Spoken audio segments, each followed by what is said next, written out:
Hello dears, കഴിഞ്ഞ ദിവസം എൻ്റെ ഫ്രണ്ടിൻ്റെ സ്റ്റാറ്റസ് നെയ്യപ്പം ഉണ്ടാക്കുന്ന വീഡിയോ. അപ്പോഴാണ് ഞാൻ ആലോചിച്ചത് എൻ്റെ ദേവൂട്ടിന് പല്ല് വന്നല്ലോ, പല്ലപ്പം ഉണ്ടാക്കി കൊടുക്കാമല്ലോ എന്ന്. അങ്ങനെ ഇന്നലെ എനിക്ക് നൈറ്റായിരുന്നു, ഇന്ന് നൈറ്റിന് പോകണം. ഞാൻ അമ്മയോട് പറഞ്ഞു അരി ഒന്ന് കുതിർത്തി വെക്കണേന്ന്. അമ്മ അരിയും കുതിർത്ത് വെച്ച് ശർക്കരപ്പാണി ഉണ്ടാക്കി വെച്ചു. നേരെ രണ്ടും കൂടെ മിക്സിക്കകത്ത് അടിച്ചു. അപ്പോഴാണ് ലൂസായിപ്പോയെന്നൊരു ഡൗട്ട്. ഞങ്ങൾ 2 സ്പൂൺ അരിപ്പൊടിയും കുറച്ച് ചോറും കൂടെ അരച്ച് ചേർത്ത് ഏലക്കയും കൂടെ അതിനകത്തിട്ട് ക്രഷ് ചെയ്തിങ്ങെടുത്തു. അതിന് ശേഷം നമ്മൾ കുറച്ച് എള്ളിട്ട് കൊടുത്തു.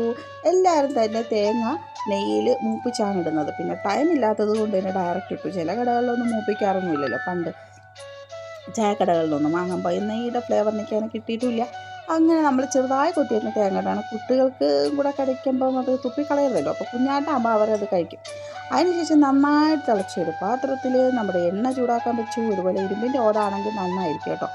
എന്നിട്ട് നമ്മുടെ നെയ്യപ്പത്തിൻ്റെ ബാറ്റർ അങ്ങോട്ട് ഒഴിച്ച് കൊടുക്കുക. ഒരു 20 മിനിറ്റ് ആയതിനു ശേഷം ഉണ്ടാക്കുകയാണെങ്കിൽ സൂപ്പറായിരിക്കും. അതിന് ശേഷം നമുക്ക് തനിയെ ഇതിങ്ങനെ പൊങ്ങി വരും കേട്ടോ, മാവ് കറക്റ്റായിട്ടുണ്ടെങ്കിൽ. എന്നിട്ട് മറിച്ചിട്ട് കൊടുക്കുക. പൊട്ടി പോയിട്ടൊന്നുമില്ല, സൂപ്പറായിരുന്നു.